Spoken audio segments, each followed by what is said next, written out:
Hello. Hey, Jonathan. How's it going? I'm doing good. How are you doing? Good.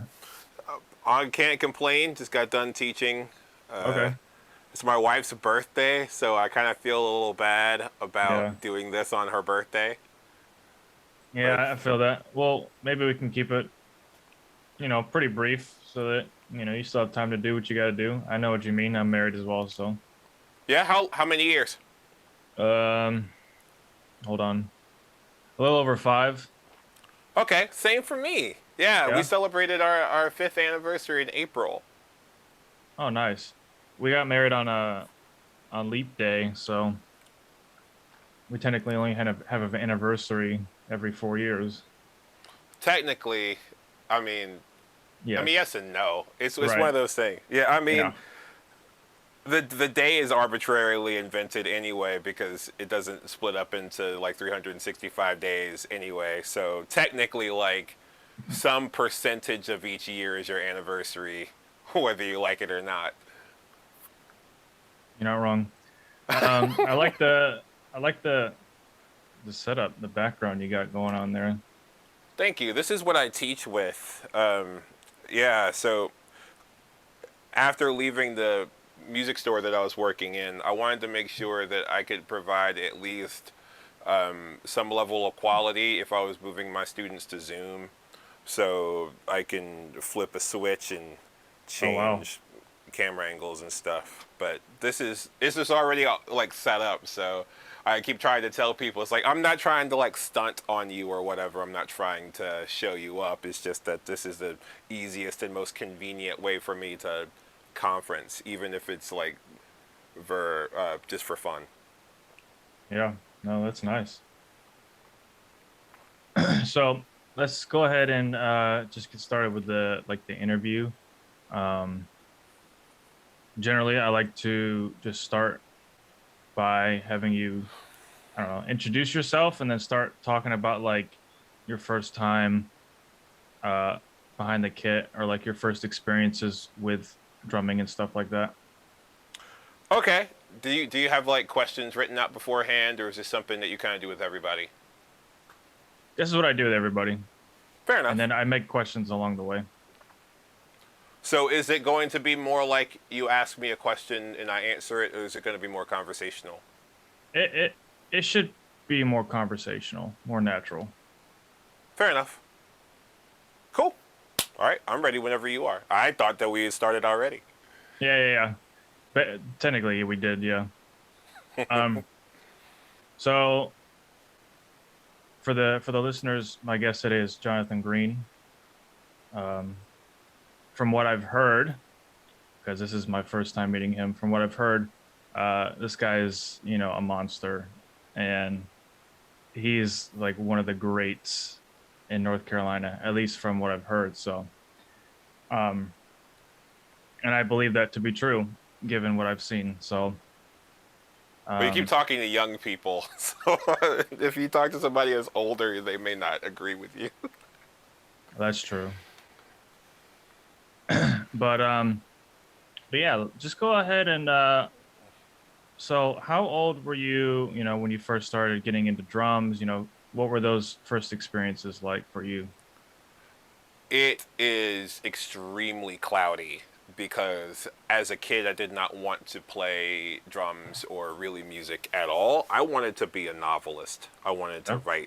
write books and whatever. I also like drew, but it's interesting that I was still trying to be an artist. I didn't really accept drums until I was 16. Even though I was playing before that, it was more I was fulfilling a need most of the time. My dad plays music. He plays multiple instruments, including drums, Okay. and like so, I would do the type of thing where if there was a percussion kit at the church, I would kind of do it for fun, or but because I was still singing at the choir when I was a teenager, but I was at the back of the line when it came to the people that could play, because I grew up in a church that had a lot of people that could play, and all of them had to either lose interest or leave or be fired before I got a chance to play, and I just kind of fell in love with it. And how long did you do that kind of stuff for? I left the church, I think, in oh gosh, I was either 26, 27. So it's been 10 years since I've really played for a church. I'm 36 now. But let's say from the time I was, so 10 years in the church and 10 years out. Okay. Would you say your time spent playing in the church grew you as a player more or less than if you less than now saying you're not playing, in a church? I think just playing often and playing in many varied situations does it, because I was also playing in like punk bands and trying to play progressive rock music, and I was interested in jazz.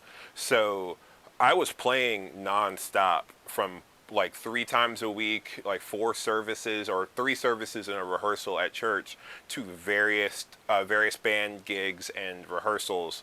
I mean, I was just playing and practicing a ton, and I think that matters more so than it specifically being in church. I wasn't really particularly interested in gospel music.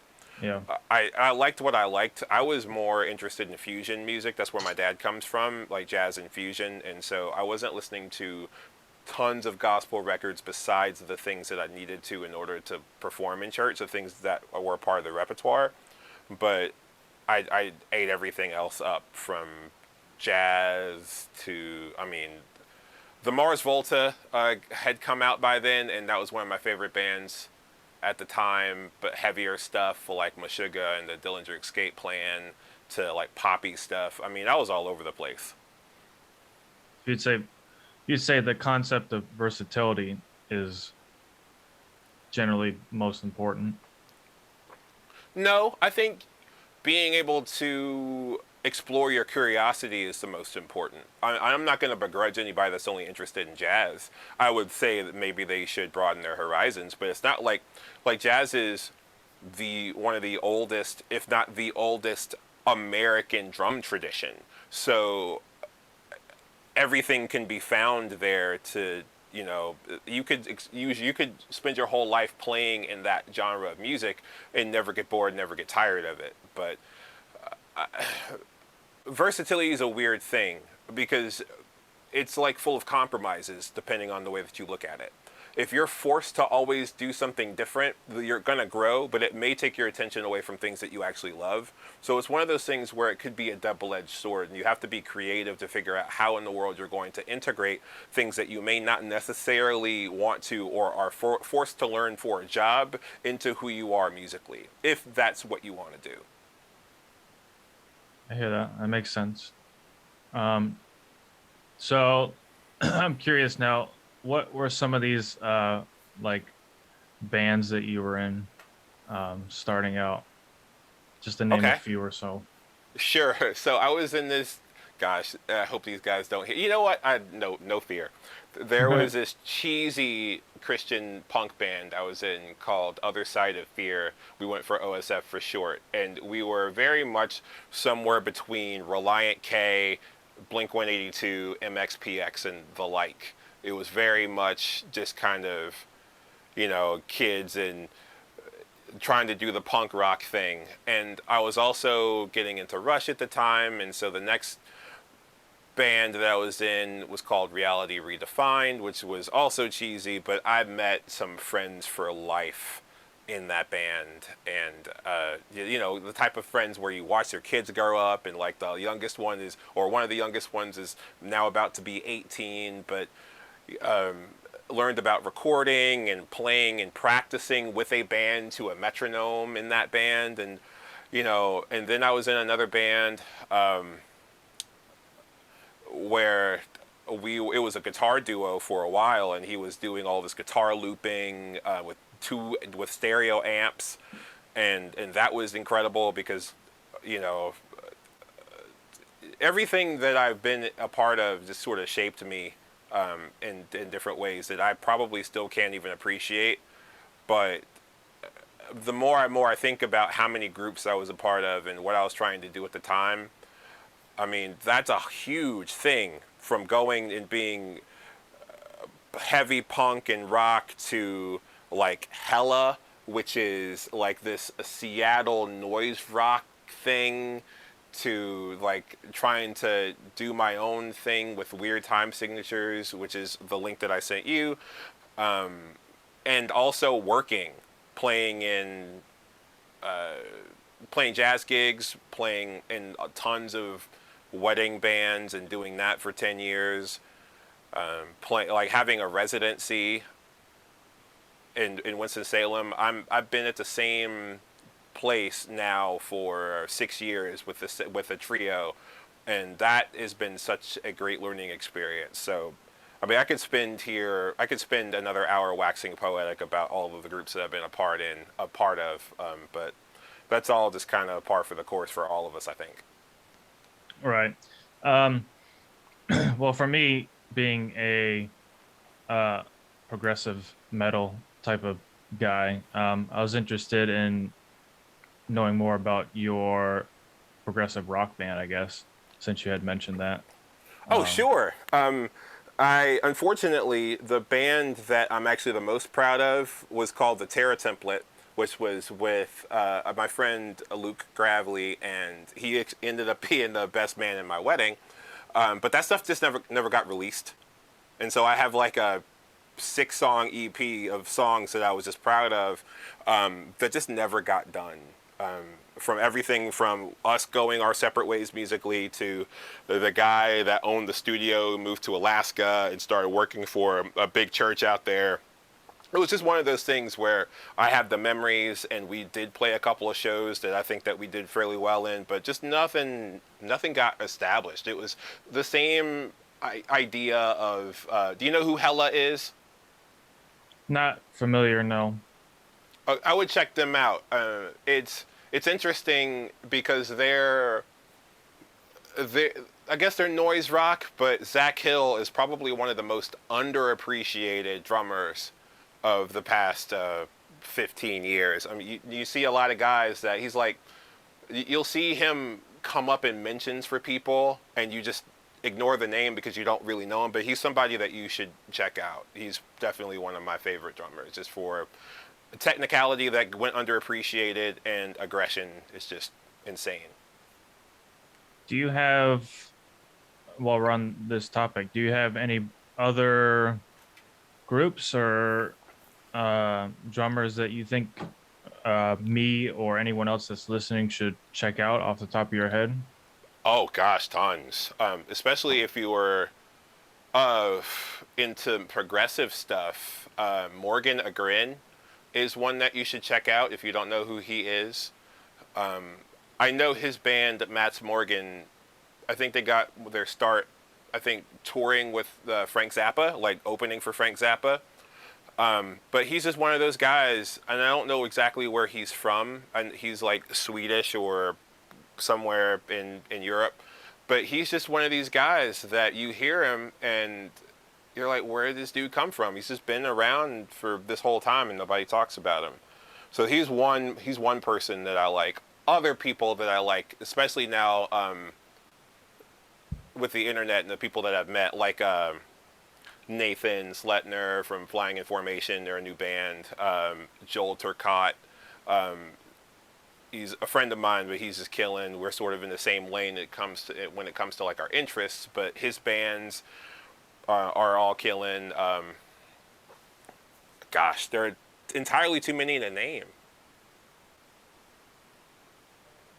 That's okay. I mean, we don't need to go through like a whole list or anything, you know.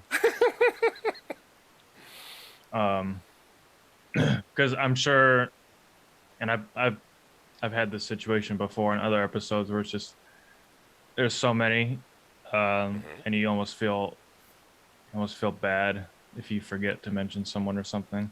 I just don't want to mention people that are really obvious. Like, Oh, how many right. times do you hear Matt Garska's name come up in a conversation? Every episode. Um, Right, and it's like, okay, we all know Matt's a great dude and he's an amazing player. But if I'm gonna talk, I want to talk about somebody that Alex Cohen. I'm not sure if you know Alex, but that's somebody that you need to follow and check out too, because he's basically the next Virgil Donati, and it's just he's just remarkable. The things that he can do, just sort of on a whim. I'm sure it does take a lot of work, but he's just playing things that I've never seen. He's playing things with his feet, this complete rudimental passages with his feet. Like I've seen people do the I'm gonna play rudiments with your feet like over things, but he's basically breaking out all these old books, Wilcoxon, the rudimental ritual, all this stuff, and he's playing it with his feet. Like the same thing that everybody plays with their hands, and I've just never seen that before. It just plays like dynamically and interesting stuff. Apart from just the mind of that dude, the mathematical phrasing that he has, the limb coordination that he has. Whew. Um, is there any? Are there any? Maybe a few more from North Carolina locally that would be on the top of your mind? Because I know that the only reason why I know who you are is from other contexts that I've interviewed as well. So if there's any other drummers that you can recommend to me and the listeners in North Carolina, that'd be great. Kasim Williams, Calvin Napper, Chuck Pickney. Gosh. Now you're trying to make me get in trouble here because now we're talking about are my peers. You know? But Xavier Ware, I'm not sure. Are you aware of Xavier? Now, yes, because I've definitely heard that name a few times.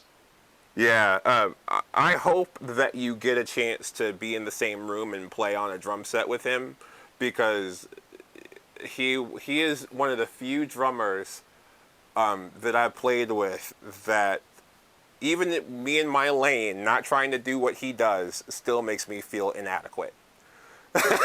He's just that good.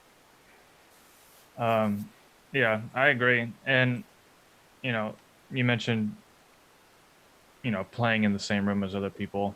I definitely have not been able to have that many chances to do that with people. Do you feel like that doing that occasionally could open new opportunities for learning, or just, kind of collabing with other drummers?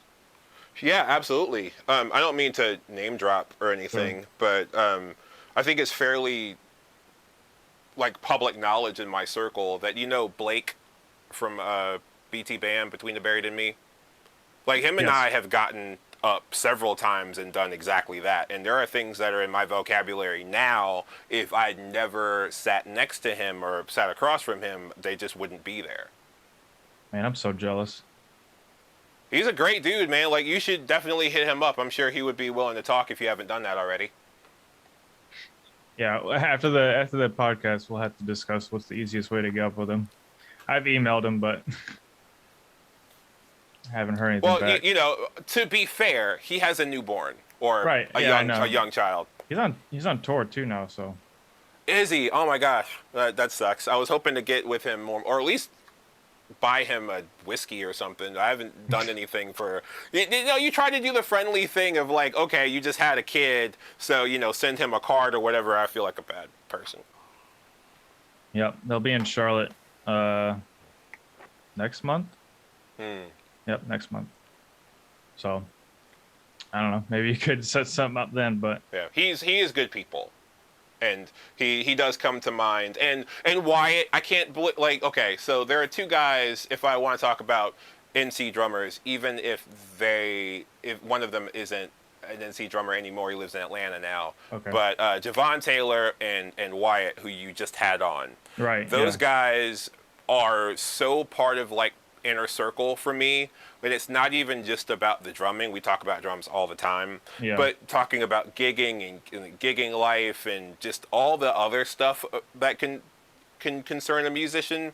It's just so important to have friends that you can really open up and talk to about things like that. If you're feeling insecure, if like you just need a pick me up, if you need somebody to be honest with you, those two guys in my drumming circle are sort of it for me. I They're could, so supportive. yeah, I could definitely feel that. Um, Even during my interview last week with Wyatt, he definitely has that. I don't know, like that caring sensibility to him. He does. He wears his heart on his sleeve, which is interesting, but it's also the thing that makes you want to open up because Right. you just don't feel any type of duplicity. You just feel, hey, I'm just this dude, and like what you see is what you get, and I love people like that. I definitely feel like it's easier to open up to someone else once they've opened up as well. Hmm. It's just a battle on who's going to open up first kind of thing, and sometimes it's definitely hard for me to take the first step. Do you ever find that whenever you play with new people, that type of connection affects the amount of or the quality of the music that you make with them? Yeah, I would say so. You're talking about like being able to open up with someone new emotionally or something like that, and that Well, affecting. more like the depth that you are open or know Okay, a person on that level. right. Does that affect like the quality of the music that you end up making in your mind? I feel like it. I feel like it definitely could. Uh, I know from current experiences, my main project that I'm in right now, the three dudes that I write music with, and have been doing this for 3 years with now. Um, I've known them since high school, Hmm. so I know all three of those dudes. Like, I've known them at their highs, their lows. I know a lot about these guys, and at least for me, I know that what we do is like some of the best stuff I think I could ever do. Um, as far as the other side of the spectrum, um, I haven't played with too many people that I didn't know already.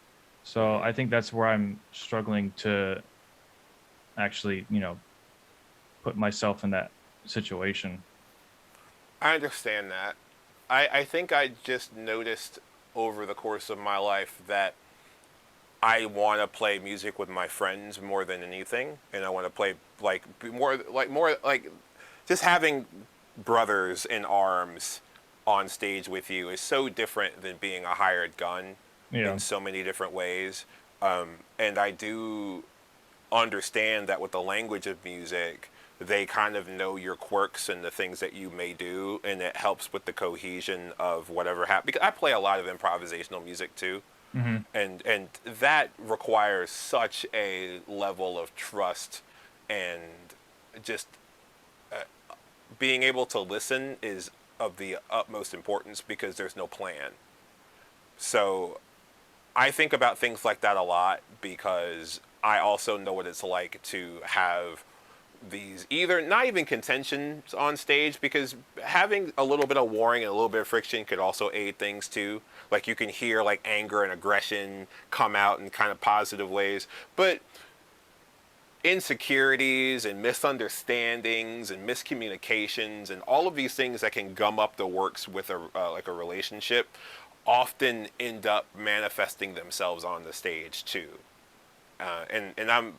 And I do play with new people on a fairly regular basis, and I feel like if I can't talk to them, like if we're having a hard time understanding each other in a Yeah. conversation, things may not come out right on stage either. I can I can definitely understand and believe that for sure. Um, yeah, 100% with that one.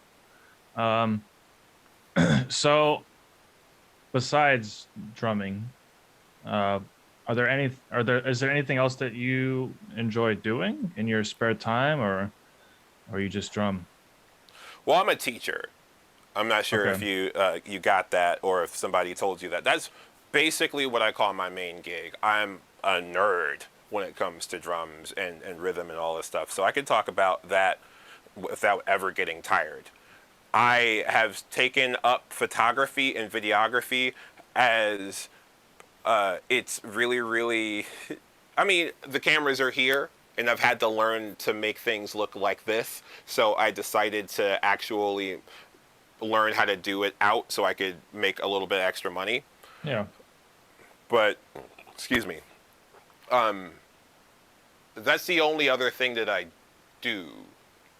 I have hobbies, like I'll write still from time to time. I write songs, but for the most part, if it's not drumming or photography or videography, or just learning about random shit in just in my spare time because I just like learning about science or history or Right. whatever, or philosophy. Right now I'm in this weird animal phase where I never really cared about animals at any point in my life, and now my brain is just full of random animal facts. Just Okay.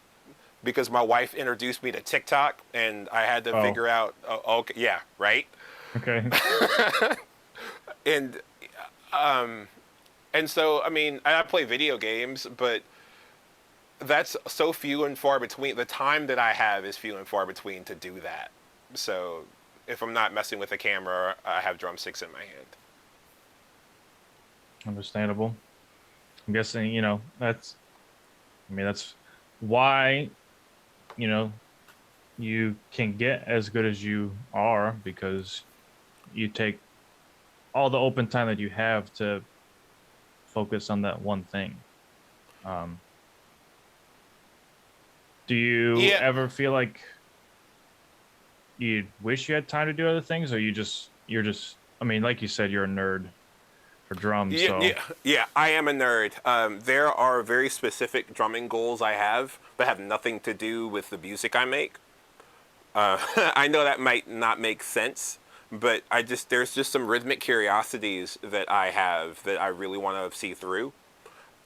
Whether I teach them to other people or package them to sell at some point, I just want to say that I've explored this territory, and because there's so many areas in drumming that, and I don't know them all, obviously, because drumming is still a fairly new instrument in the grand scheme of all the instruments that have been, drum set specifically. But there are so many underutilized drumming concepts, and there's a lot of unexplored territory when it comes to rhythmic relationships and what you can do with coordination and how you can use rhythmic structures and relationships to write and create parts that I just don't see how people get bored.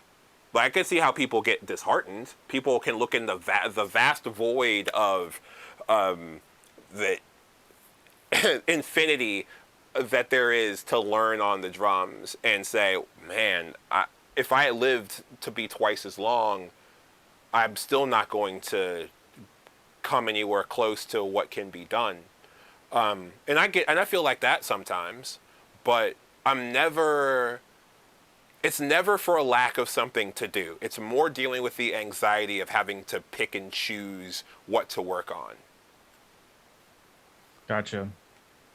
Um, you spoke about philosophies a couple of minutes ago. Do you have any uh specific philosophies that you carry with you, like right off the top of your head, like every day? Like sayings. Yeah, just anything you might go by on a day-to-day basis, whether or not it relates to drumming or whether it relates to life in general. One of my bandmates, John Ray, told me something that has carried my it's piqued my interest ever since. And he says, "Whatever you do, be interesting, or don't be boring." Right?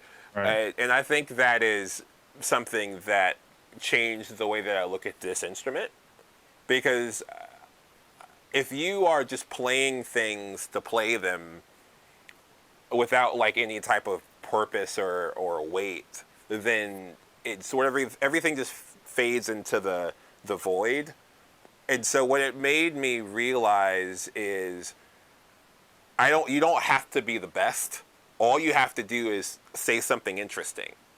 You could just even, and sometimes that's just about being honest. Being honest is most of the time what it takes to make a statement that someone will be interested in, or at least that you can stand behind, right? And so if there's anything that, any philosophy that I would say is like chase your curiosity and don't let pressures from like outside pressures tell you what you should and shouldn't work on. Like, I'm not saying that they're going to be, there are times that you have to open yourself up to teachers, and because they know something that you don't.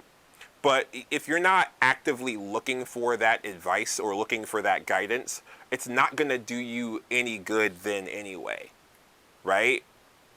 So you're not receptive to it. So so you have to also be humble, but stay the course, I guess, and be honest with yourself. If at one point you say, you know what, I'm not really feeling this anymore, my heart is somewhere else, then you have to be strong enough to address that, well, I could waste my life with battling the sunken cost fallacy that says, oh, well, I spent all of this time investing in this, I might as well stay here, when there could be happiness in you jumping ship and choosing whatever that thing is. But whatever it is, you have to make sure that it is like what you want. And because so I'm not saying people should quit. I'm saying that you need to do some real soul searching and figure out exactly what you want to do. And then once you know that, just be honest and just stay the course. That's the only thing that I can say. Gotcha. Yeah. I agree. Sometimes it's hard to be honest with yourself, not even with other people. It's freeing though. Yeah. Whenever I learned that there was a type of drummer that I was not destined to be, when I look at all these people like chopping up and doing all this stuff on Instagram or whatever, I could easily stop working on what I'm working on now, which is what I'm really interested in, and out of fear of being left behind, ditch it and work on the thing that I think other people find impressive. And I think that is it's just the roadmap to emotional failure. Like, you want to empty out the meaning for yourself with this instrument. That's what you do. You follow the trends. You don't actually look and see, oh, is this interesting to me enough to learn? Because sometimes it is. It's not like I've never learned anything from Instagram before. But Yeah. I pick and choose because I'll see something that resonates with me and I'll say, maybe I can work with that. But I'm not chasing you just because you're X, or chasing you because you can do this thing that I can't do at the moment. I may never be able to do it like in my lifetime. So what? Right. I mean, and that's what makes every person unique, right? It's that some people can do one thing, some people can do another, and you might not be able to do what other people can do, but you have your own talents, and that's still something to be praised by. Yeah, it's just that most of the time people are so afraid to sit with themselves for long enough to figure out what those talents are. Right. And so they look for guidance from things like YouTube or whatever to say, okay, what do I need to do? When sometimes what you need to do is shut all of that stuff off and sit down and imagine, like, try to find a clear picture in your imagination of the type of musician that you want to be. Like, if you don't like your playing, identify the things you don't like about it. This is the cool thing about listening to music and having influences, because the influences aren't there for us to like copy wholesale. They're to see little glimmers of ourselves in, to say, this part of Nate Smith or this part of whoever, I like this part. Like, if it, I can imagine this being me and me playing that. Not all of it. It's never all of it. It's never, this is the drummer that I want to be. Let me be a carbon copy. It's always little bits and pieces of many, many different drummers. But the more we can clearly create that collage in our minds, the easier it is to sit down and just be about the work and just get to it. Yeah, I agree, and I think I'm even gonna be,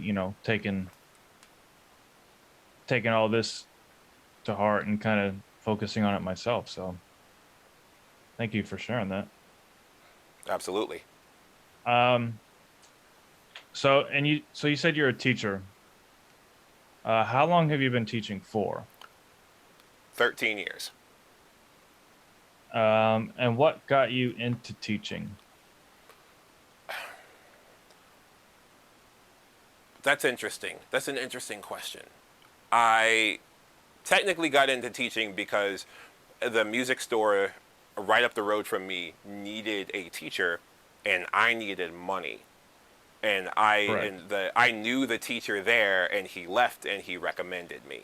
Both of my like teaching positions I got off of recommendation. The reason that I am a teacher is because I love teaching.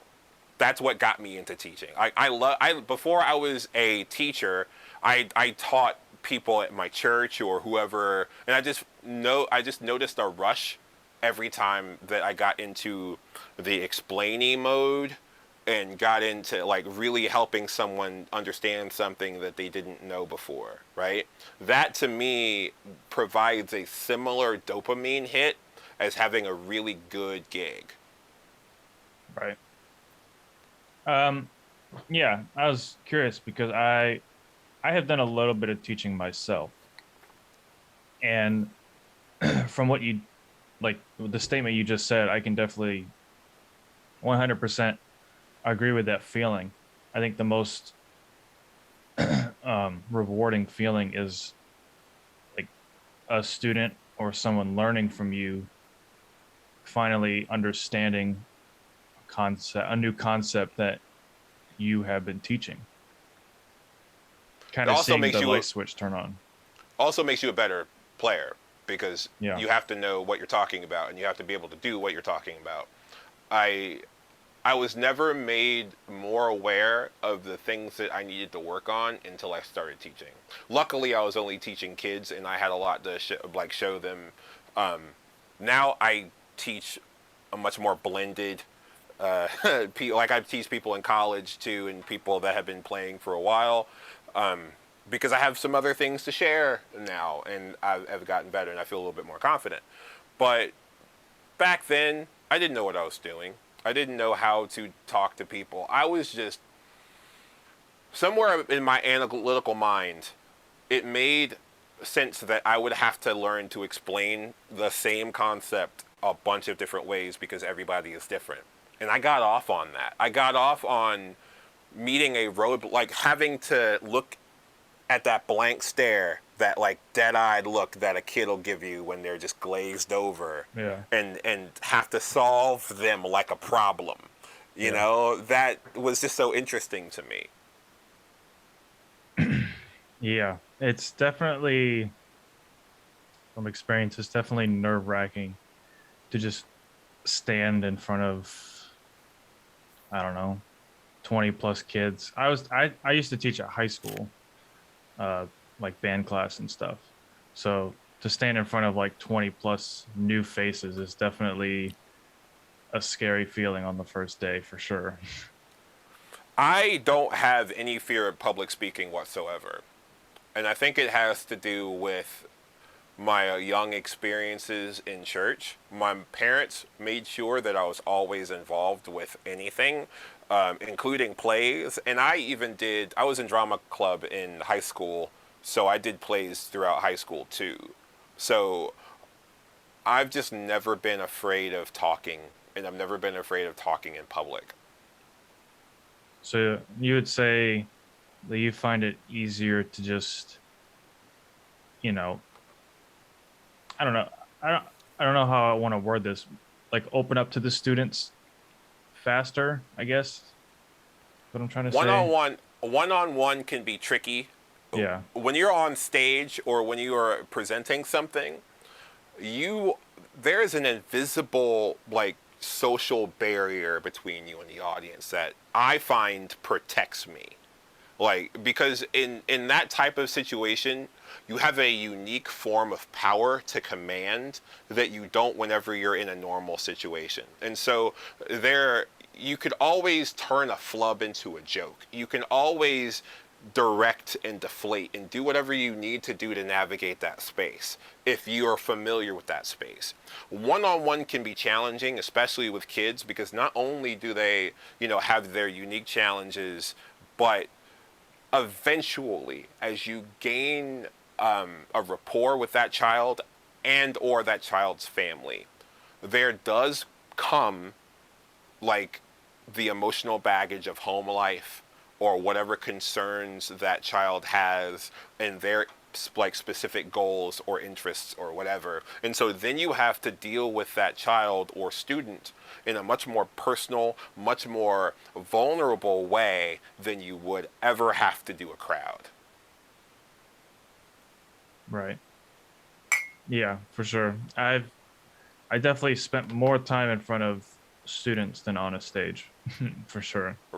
Right, and what I mean by stage is any time that you're talking to a mass of people, not Okay. a physical stage or whatever. Yeah. So let's switch gears here for a little bit. Speaking of gears, I want to talk about a little bit of your gear. Okay. I'm not going to do what I do every episode with my questions. I don't know if you've gotten a chance to listen to an episode or, whatever. I know you're a busy guy, but I have a questionnaire segment that I like to do, but I'm going to choose not to do it because I think we've already discussed a lot about what those questions would be answered by in our discussion.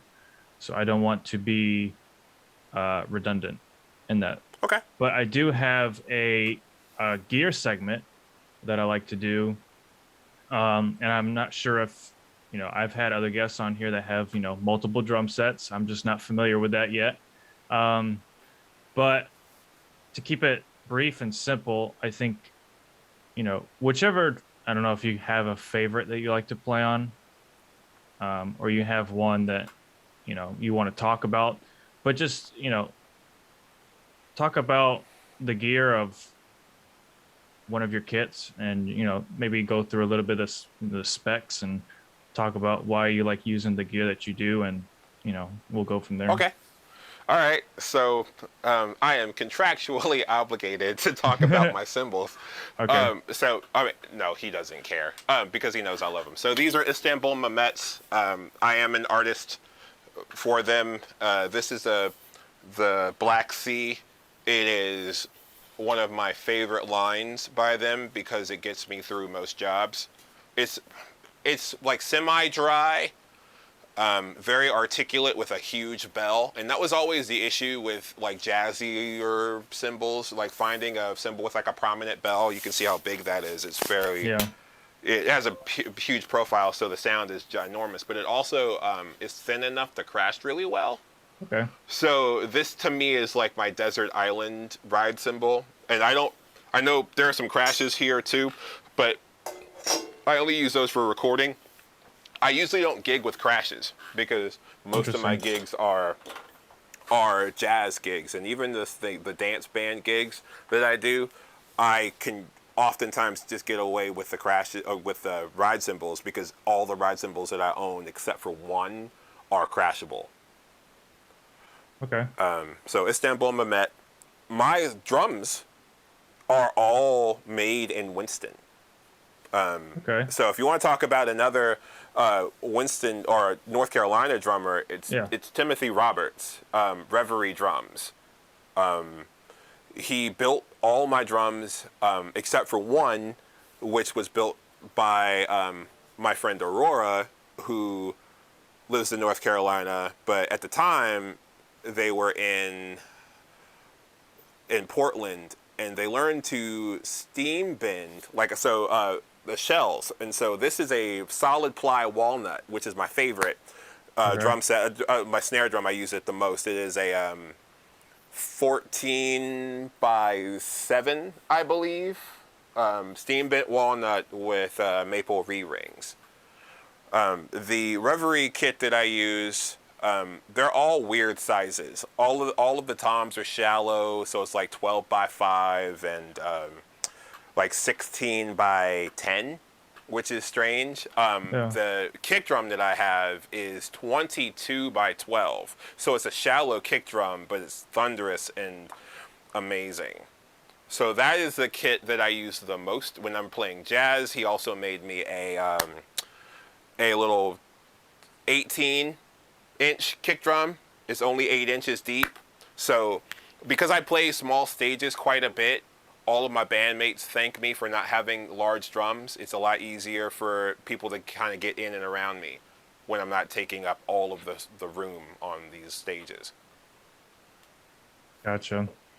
Do you have a specific preference? No, I'm sure it might be situational, but do you have a preference on sticks? Yeah, I do. I don't have any relationships with stick companies or anything. I tend to practice with Buddy Rich Vic Firth, but I tend to gig with Super Jazz Vaders.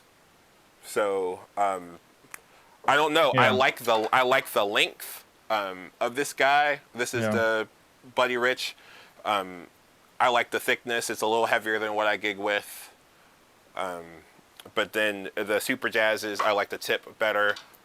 It seems to be balanced more for softer environments. I like the sound that it gives me on my cymbals. So those are the two sticks that I seem to be set on at the moment. But that will change in a few months because it always does.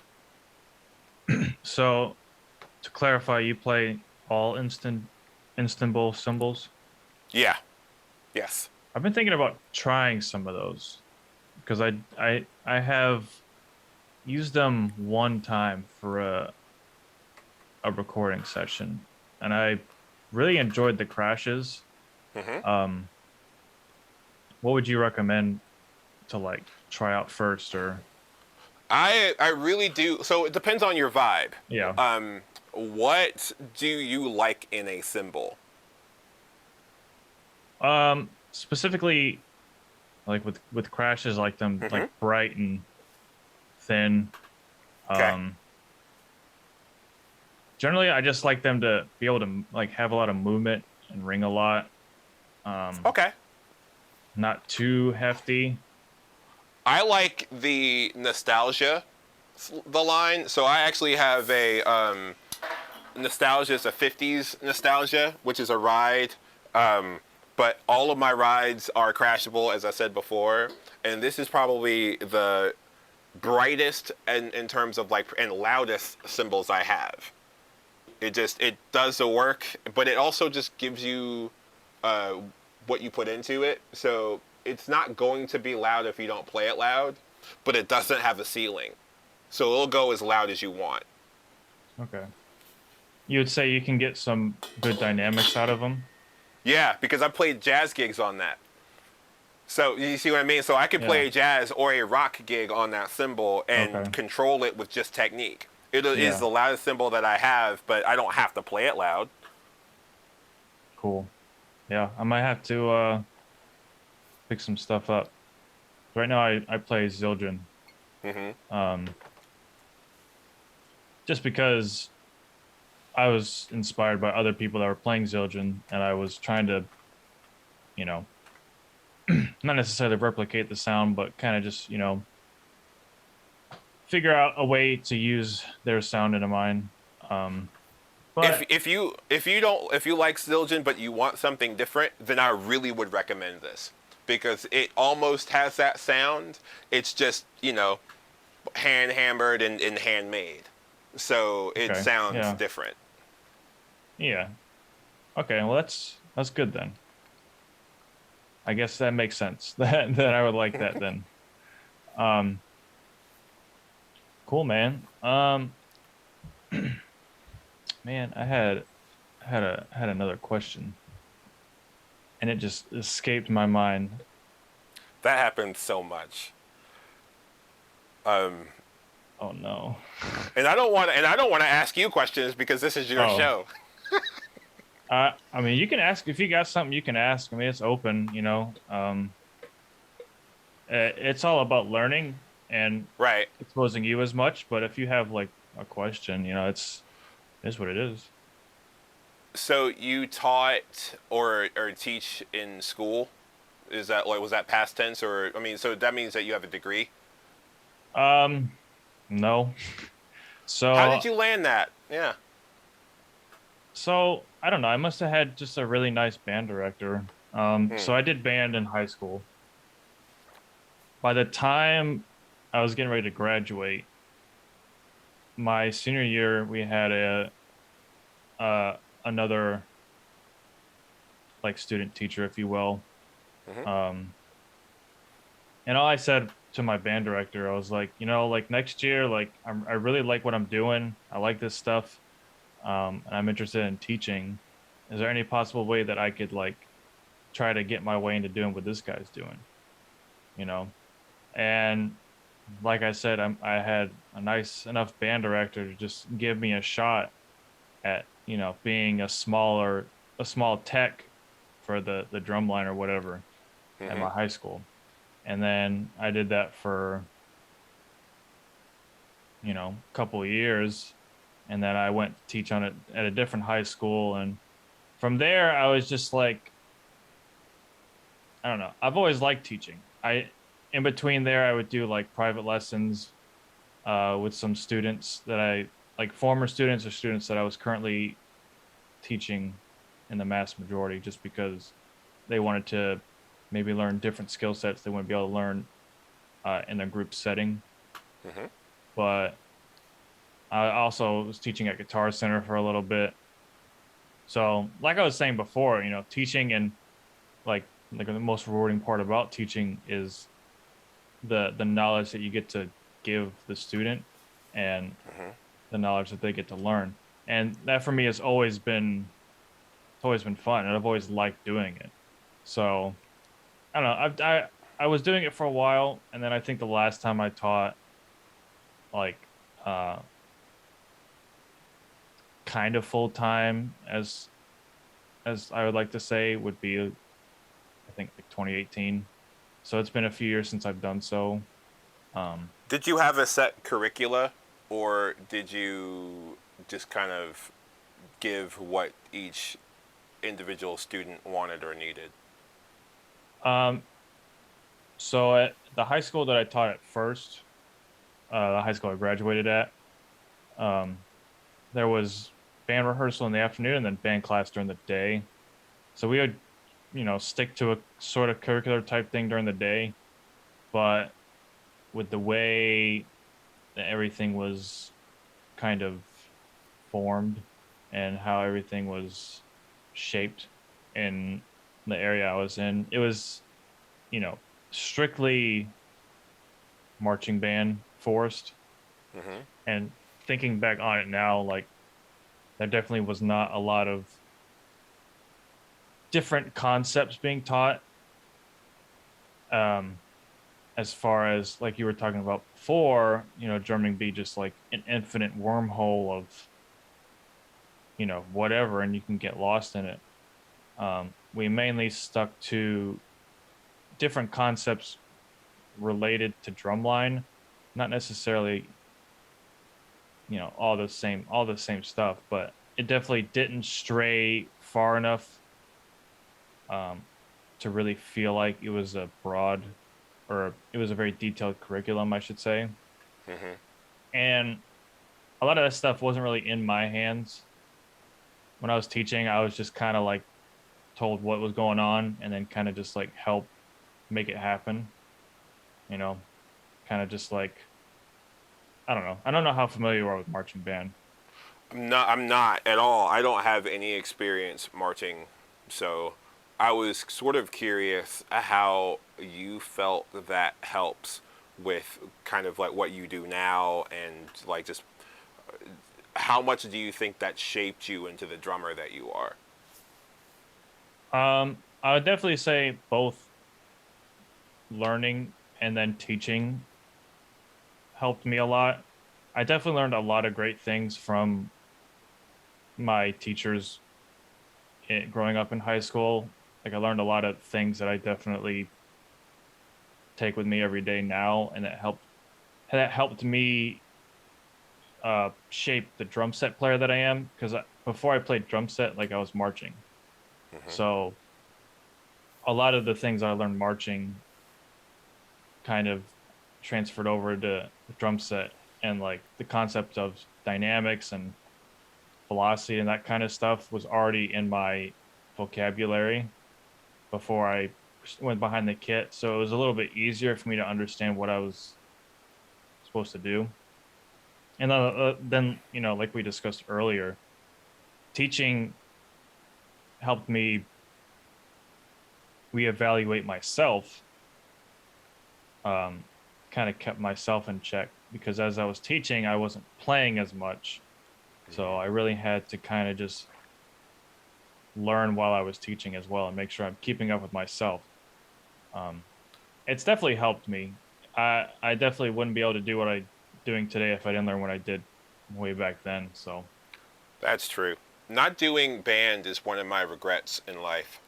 I feel like, I mean, as much as being regretful of anything is yeah, useful, but I do feel like if I would have done band, I either might have been farther along when I decided to take drum set seriously, or at the very least, I would have made different decisions about how I would have spent my time on the drums. I may not have messed with certain people because I would have been further along at that point, and I probably would have played with different people because I didn't know what I was doing, and a lot of the people that I played with also didn't know what they were doing. So I just would have been in a different circle, and I might have been more primed to do some. But who knows? Maybe not. Maybe I would still be exactly where I am right now. yeah. So I mean, you never know, and you really won't know. So you just gotta. We all just have to move on from the regrets, I guess. And I definitely regret. right. Um, sorry, I definitely regret not taking the band thing further than I did. Hmm. I marched independently after high school in What does open that mean? groups. So independently means like you're not tied to, like you don't represent anything beside yourself. So Um, I didn't know that the marching world was big enough to do that. yeah, I mean, there's like 20 to 25 world class independent groups uh, that you know compete, and this is just drum lines, by the way. This is not Huh. like marching band. This is just like drum lines. It's called WGI if you're ever curious to look it up. But it's just like full drum lines that spend 6 months in the wintertime to learn and rehearse a show slash, you know, do exercises and all this stuff. And they compete at championships, which is usually held in Dayton, Ohio.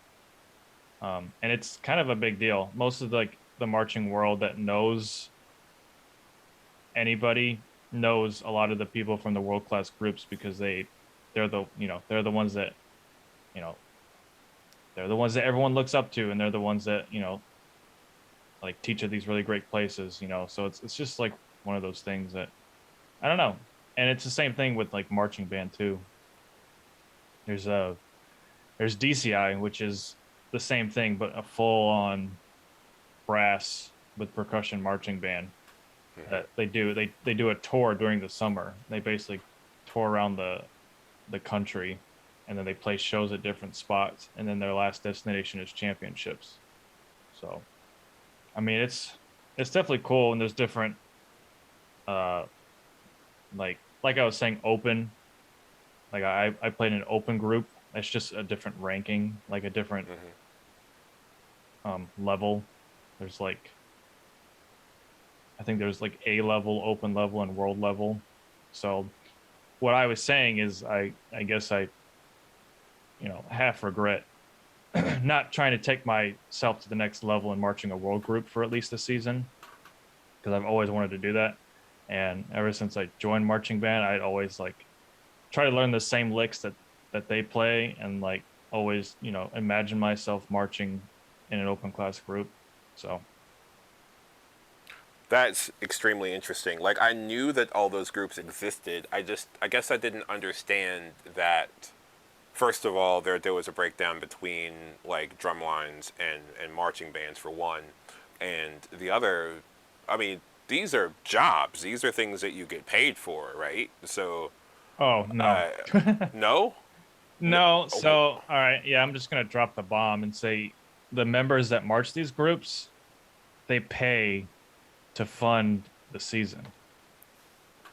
Now the staff gets paid, of course, to teach and provide their service. But from experience, it doesn't pay enough to make a career out of it. So it's kind of just you really have to be in it to do it kind of thing. well, Yeah. well, No, thanks for that. I didn't know any of that at all. yeah, no problem. Yeah, some seasons can cost like $5,000 if you want to march like a world class group. Oh my gosh. So Why in Okay, so you have a whole bunch of people that are really just in it for the love then. that right. I mean, yeah. I mean, a world class DCI group is probably like, I don't know, 100 200 people, and I mean, what they're doing is funding for like basically like all new instruments, and so that's instruments and props and anything to make the show nice, and extra mallets and strings and anything that needs replacing throughout the whole summer. And that's basically what your funding goes towards. I mean, there's no other way for them to make it happen. It just So seems like a really big time commitment for I just it maybe is. that's my bias, because I've been in this for so long playing for money, Right. that I can't. I mean, I could if it were a creative pursuit like any other thing, I could understand it being an investment, but like going from season to season to season and I mean, what type of time investment is that? From experience, it's working all week and then spending the weekend at some random gymnasium for 6 months straight So you're really dedicating your weekends. for drumline for the WGI thing. Hmm. Um, for DCI, the full band, you're on tour the whole summer. Whew. You're on a bus with these people day after day after day in a different like city or state every day, um, for a few months. How? Like, especially if you're not getting paid. Like, the only people that I could think about that have a lifestyle like that are teachers, you know? Unless you're fortunate enough to get, a sabbatical every once in a while. I don't see how somebody could just take off from their life and just go do that for months without getting compensated. Yeah, it is definitely a weird thing, man. Trust me, I still I don't understand it either, but I just know that when it was going on, I loved it, and I was into it. Now, Hmm. one of the incentives that I forgot to mention, and I'll make it brief so that the you know this rant can cease a little bit, but the incentive is there is an age an age limit. What is it? So I believe for DCI like marching band it's like 22, Hmm. and then WGI is like 23. So it's a lot of these young people that just graduated high school, um, or took a year off, whatever, that are just like grinding it out until they just can't do it anymore. Hmm. Um, I definitely think the age limit is kind of silly, but I mean it's just how it is, and um, so I mean that's the incentive to do it, because like I am in this position right now. Like the only reason why I regret it is because I technically just can't do it anymore. because of the age limit. I'm too old, apparently. That makes sense though, Yeah. because I remember how I was when I was that young, and I mean, if I really wanted to find the time, I could have found the time. You know, having a job and all these gigs and a wife, it seems like it would be a lot harder to just say, "Oh, sweetheart, I'm not only am I going to be gone for the next couple of months, I'm not getting paid for it. So, Yep. good luck with the bills." It was definitely hard marching, having a wife 2 years in a row. Oof. God bless her. Yeah, for real.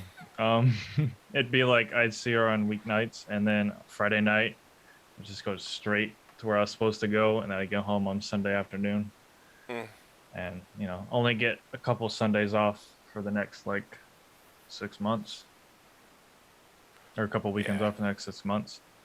It is what it is, but probably some of my best memories are doing the thing.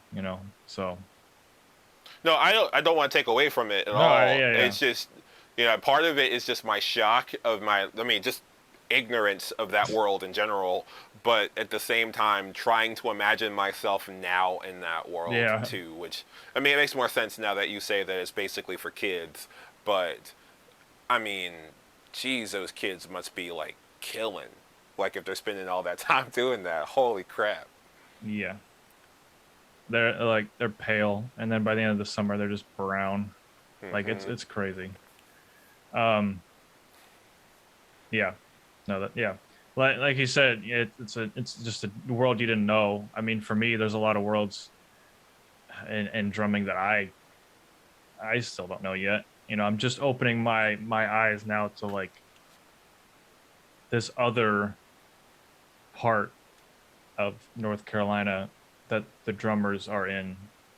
Like you and Wyatt and people like Nicky Bags and Xavier and stuff like that. All these people I'd never heard of before because I just kept myself in in this little bubble of the kind of the local rock slash metal group. And Yeah. yeah, So I have a love hate relationship with Baglio's playing.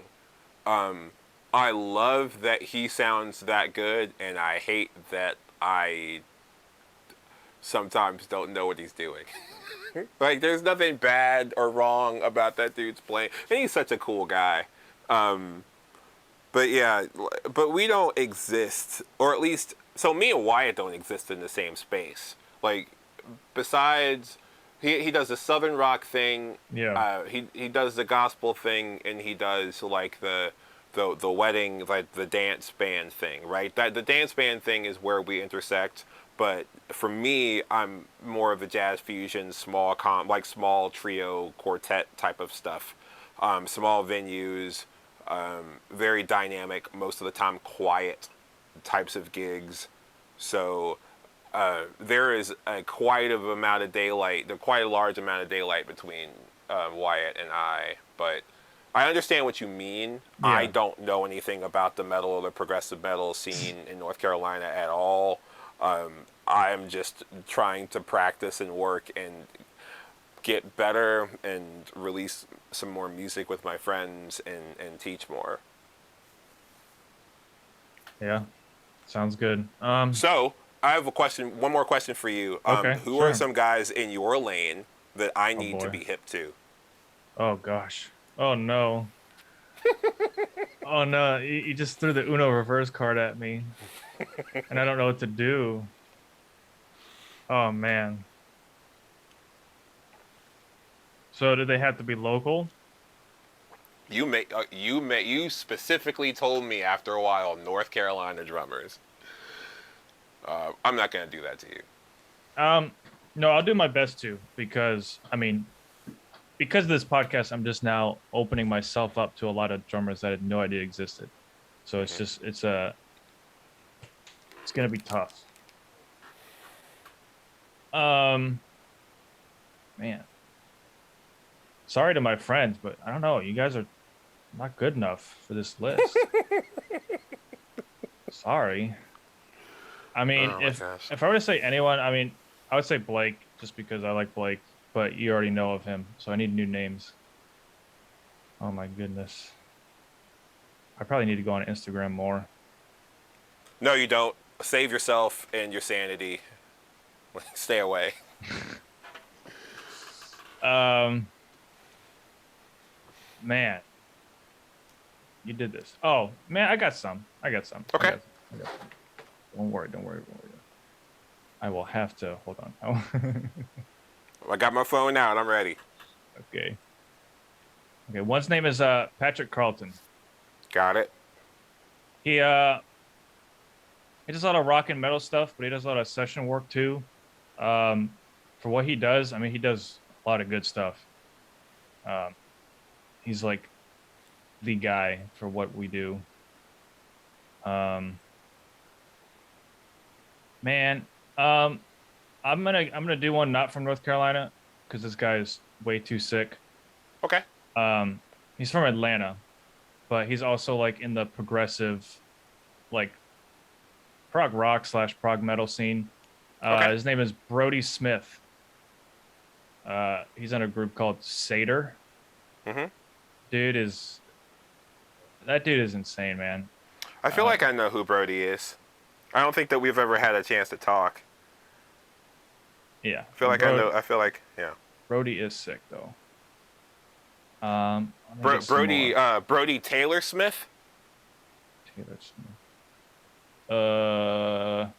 on Instagram. Yes, Yeah, I've yes, been Taylor aware of this. Smith. I've been aware of this kid for a while. Yeah, Okay. he's great. Uh, I'm sweating now. Uh, sorry guys. Yeah, my friends are listening to this like, man, you suck. I don't like you. My friends are probably entirely too sick of hearing me talk. Nah, man, it's for you. Oh, here we go. This is what I wanted. Sometimes I just need a list, man. I don't talk to my friends as much as I should. No, I don't want admins. All right.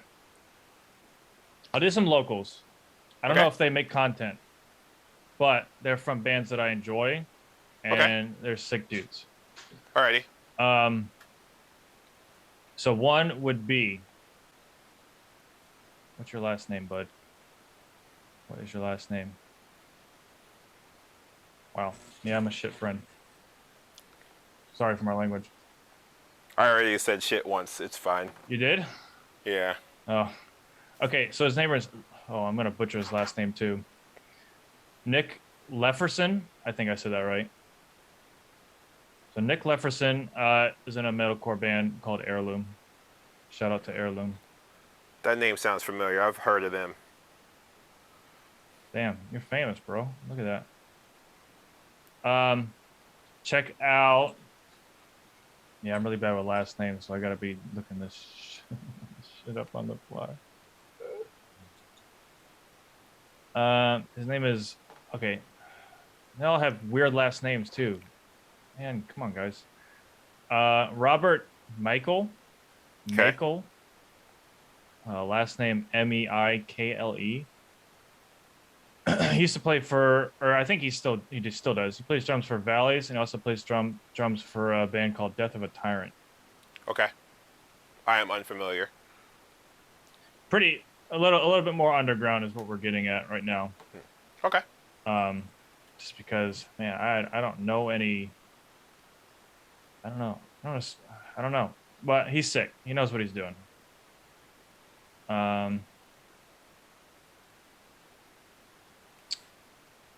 Oh boy. Put me on the spot. How many do I have so far that I give you?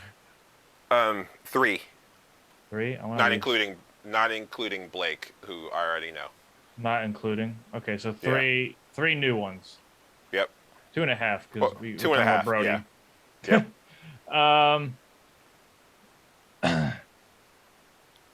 Oh boy. God. Sorry, guys. I have to think about local bands that I like to listen to. Ooh. Oh, I felt that for your friends. I mean, okay, so while I'm thinking, this is my this is just where I'm at with that, right? I am very hard to entertain or like very hard to please when it comes to music. Okay. So if my friends are listening to me right now and they're like, you know, about to block me or like never talk to me again, just know that I don't listen to a lot of music because it's just not as entertaining to me as just what I like. So if you make something that I'm just not into, of course I'm not going to listen to it, or of course I'm not going to be inspired by it. I don't know if that's like a really bad take on that, but Well, it's about the framing, right? okay. So you could say I am very picky, but you guys are my friends and I support you. That's what I was trying to say. I promise. Uh I You don't. promise that's what I was trying to say. I come to your shows, okay? I support you. That's it. That's the important part right Okay? there. I Like come to your shows. Yeah. my wife doesn't care about drums or anything like that. She comes to see me because she loves me and she likes how much of a kid that I get around this stuff. Like she thinks it's adorable. True. Um let's go with a hardcore drummer. Let's see. He posts a lot of content. His name is Rain with an E, and his last name is Rumpel. Plays for a few hardcore bands, hardcore metal bands. He posts a lot of content, so I'm sure you can find some videos if you ever actually dive into that list there. I Uh, haven't had a chance. I haven't gotten into hardcore in such a long time. I got to do some like indie alternative stuff. What's your name, bro? What's your name? I know your name starts. Okay, last one. This is my fifth one. Okay. Name is Alex Jolly. He plays drums for a band now called Frontside. I don't know if you've heard of them, but they're uh they're big in like the alt, you know, emo Raleigh kind of group. So those are my four and a half. I'm not sure if I've met Alex or had a conversation with him because I'm really really bad with him, but we're friends on Facebook. Uh, I'm sure I'm sure like like me, I'm friends with a lot of people that Right. but he used to work at It really is. I'm sorry. oh you're good. I was going to say that it really is embarrassing because as I become more involved in like the drum community or whatever, my inability to keep names and faces straight or whether or not I've met a person is becoming extremely like I need to fix it. I do. If I'm going to be a part of Yeah. this, I need to do people the honor of actually remembering our encounters. Yeah. So, All right. Well, there's my list. So, you had to tell me sometime when you look them up what you think. I'm sure those are just a few of many. And if you're listening to this and I didn't mention you, I'm sorry, but I still love you. And just keep doing what you're doing, and you're doing great at it. It's just do not you my thing. know do you know a band called A Light Divided? Yes. I went to high school with Adam, the drummer in that band. Okay. That's Okay. close to the that's as close to the metal scene as I've been in North Carolina in a long time. Oh, okay. Gotcha. Yeah, I definitely heard of them. I don't think I've Okay. ever spoken to Adam, but yeah, I definitely have heard of them. Well, Okay. as far as the types of questions that you ask specifically about like records and bands and like they've toured and done their thing, so he might actually be an interesting Okay.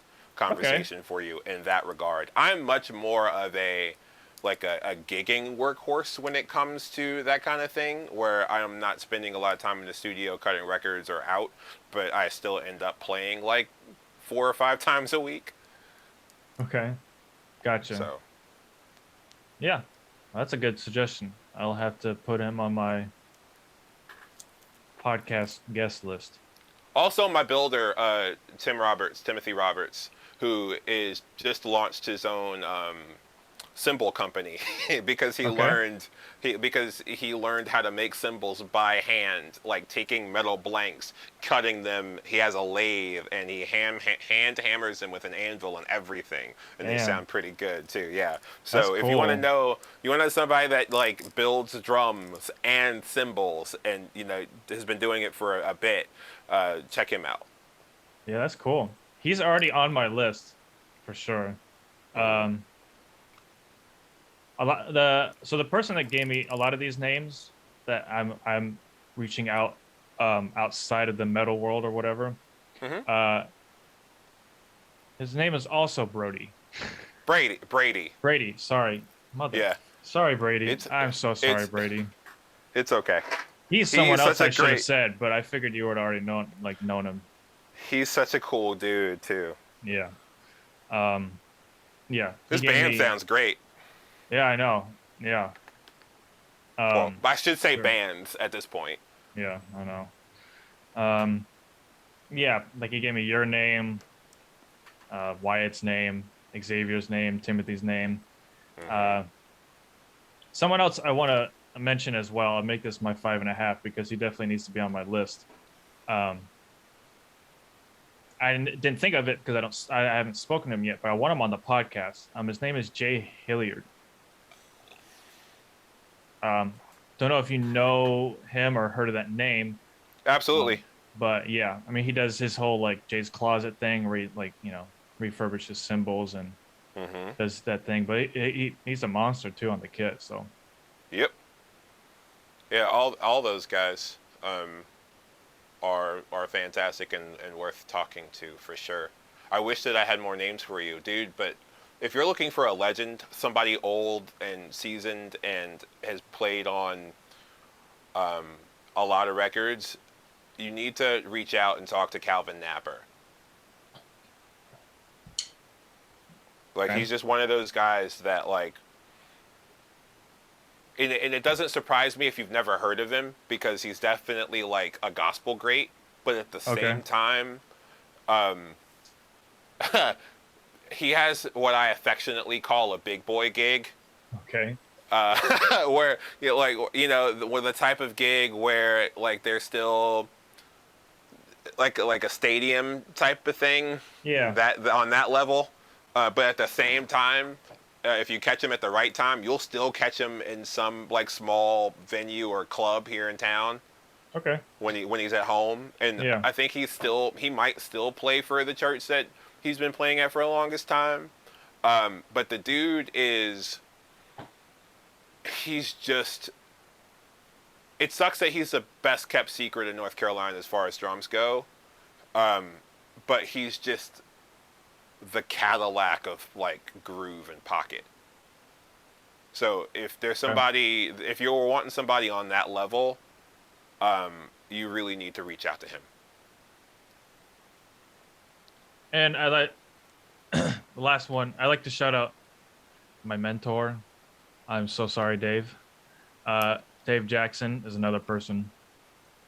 Um, he was my high school band teacher. He was my mentor after the fact. He's still someone that I visit now. He Hmm. he still plays set and loves drums. He also is doing the bartending thing now. So like he's really into mixology as well. But you know, Dave's a Cool. good drummer and a good guy. Um, Yeah, if you have a minute sure. after we're done, I'd like to talk to you about that a little bit. Okay. Um, Mentors. okay. Um, well, I think we're gonna go ahead and wind it down a little bit, just because I don't want to hold too much of your time. Uh, sorry, sorry, Jonathan's wife. Lori. Her name's Lori. Lori. Sorry, Lori, for the holdup. Um, I'm sorry that your husband's really great to talk to. She's fine. I promise you, she's upstairs watching anime. Oh, nice. Which one? Gosh, we just got done watching the all four Evangelion rebuild movies this weekend Jeez. because they all dropped on Amazon Prime at once, and I am an Evangelion fan from a kid, but she has recently sort of fully embraced anime, and her tastes have evolved to the point where she could stomach it, and she just had a ball. So I don't know what she's watching right now, but that's something that we Okay. recently watched together. All right. All right. That's a nice little side fact there. But anyways, yeah. So before we completely close the podcast episode, the final thing that I like to do is give my guests the floor. Basically, to the viewers and the listeners that want to check you out or want to know more about you, go ahead and tell them where exactly they can find you on the internet or, wherever. Cool. So you can find me. I'm most active on my Instagram page, Jonathan Collin, Collin Greene, Greene. That's my Instagram page. I have a delinquent, and I promise I'm going to post something new soon. YouTube channel called Dramosophy, which you could hear more of my long-winded musings as well as overly complicated drum concepts. Uh, um, you can find me on another page, my band Anamika, which is Sanskrit for one with no name, is my jazz fusion trio. We're also on Instagram, and we're going to be releasing more content soon. We're working on a single right now. Every Wednesday night at this place called the Whiskey Box in Winston-Salem, North Carolina, from 9 to 12 p.m. I play with that trio. So if you're around and if COVID hasn't shut everything again, like down again by that point, come see me. I have another band called Vintage Astronaut, which you could look up vintageastronaut.com. It's all improvisational music. We have like 4 records that you can check out. So yeah, I think that's about it. Awesome. Thank you very much, Jonathan, for taking the time and allowing me to ask you questions and allowing yourself to express yourself to my listeners. If, so thank you very much for hopping on here and doing this. It was a pleasure to be here. Thank you for asking me. No problem. So we're going to close out the episode with a single from Mr. Jonathan Greene. It's entitled "At the End of Anything, ... parentheses, everything, parentheses." And we'll go ahead and get that playing right now.